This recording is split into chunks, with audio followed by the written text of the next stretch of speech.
Privacy is not about having something to hide. It is about having something to protect. When you give information away for free, you often lose your leverage. Here is a refined list of 10 points, written with the gravity of a retired mentor. Number 1, your exact salary. I'm all for the idea of pay transparency, don't get me wrong, but casually sharing your salary details? That's a whole different story. I've seen it happen firsthand. 2 friends working on the same team. One finds out the other is making $5,000 more, and suddenly it's not about the work anymore. It's all about that number. What followed? The friendship took a hit, and collaboration came to a standstill.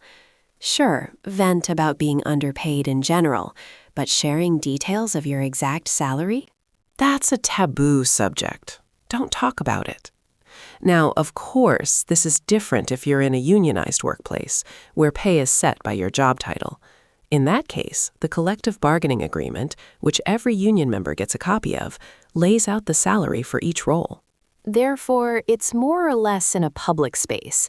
But outside of that, in non-unionized environments, salary is personal and should be kept private. Number 2, your political views and deep religious beliefs. I had a desk, not a pulpit, and so do you. The second you start framing a work issue through a political lens or make someone feel indifferent because of their faith, you've just built a wall. I've seen great teams fall apart because they stopped seeing each other as people, Jim and Sarah, and started seeing red or blue. Keep the debates out of the workplace. Stand up for values like integrity and fairness, but leave politics and religion at the door. Number 3, your career frustrations and escape plans. It's fine to say you're looking for new challenges, but spilling your guts to Susan from accounting about how miserable you are, how many interviews you've got lined up, and how you think the boss is a joke, that's a recipe for disaster. Trust me, word gets out. Always. Next thing you know, you're being sidelined from important projects, branded as a short-timer, and when those job offers fall through, you're left stuck in a place where everyone knows you didn't want to be. Number 4, the intimate details of your private life. Your marriage problems, your wild weekend adventures, or the gory details of your medical procedure.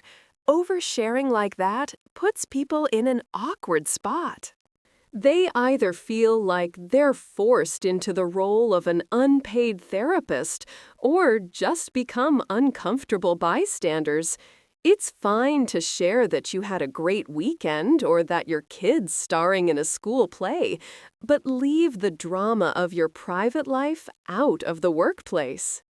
A little mystery goes a long way in maintaining professional respect. Keep private things private. Number 5, your negative opinions about coworkers. Gossip might seem like a quick fix, but it always comes with long-term debt. If you say Mark is lazy to Jen, Jen's going to start wondering what you say about her when she's not around. Gossip creates factions, and if it gets back to Mark, and it will, you've made yourself an enemy, not just a critic. If there's an issue with someone's work, there's a professional and private way to address it. Vent elsewhere, but never at the workplace. Number 6, stories of how you bend the rules. That clever shortcut that goes against company policy, or the little white lie you told a client to smooth things over. It may seem harmless, but it doesn't make you look smart.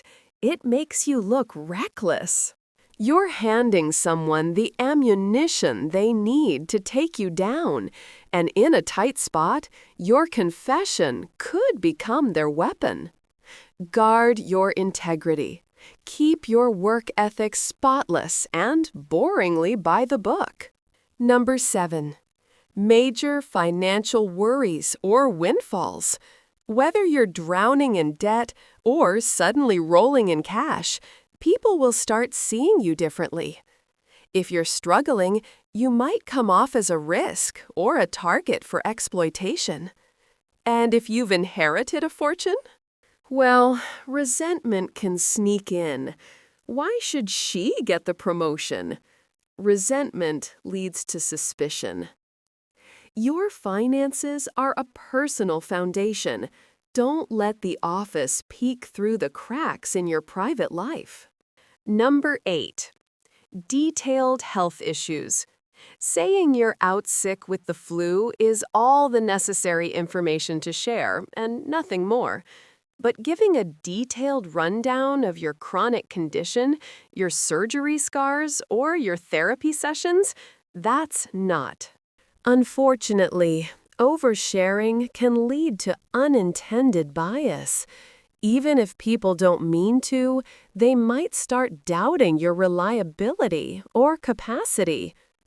Manage your health privately, and if necessary, communicate with your manager or HR.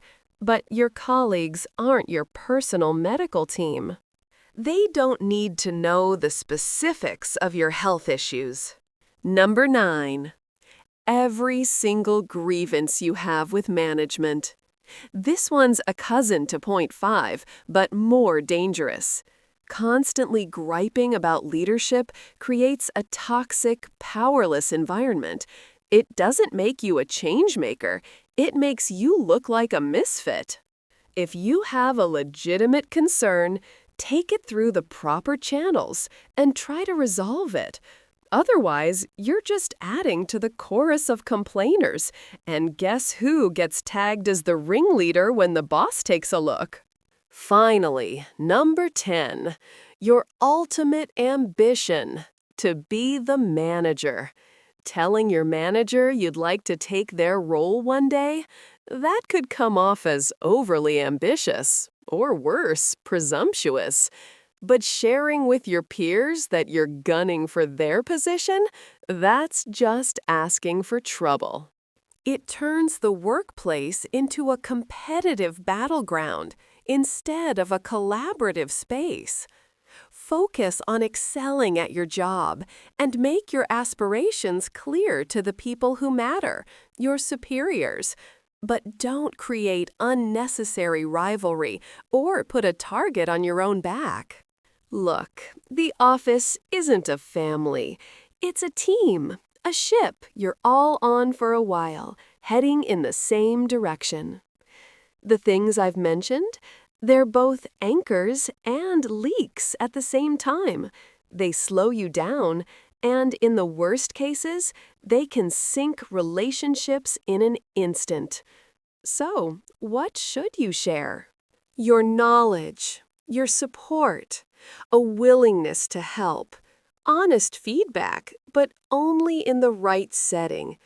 Share your lunch, your laughter, your professional wins, and the lessons you've learned from failures. Build a reputation for being discreet, trustworthy, and focused on the work. That's the kind of person people remember fondly, and the one who sleeps soundly at night after 42 years on the job. Thank you for the gift of your time. I'll leave you to your reflections.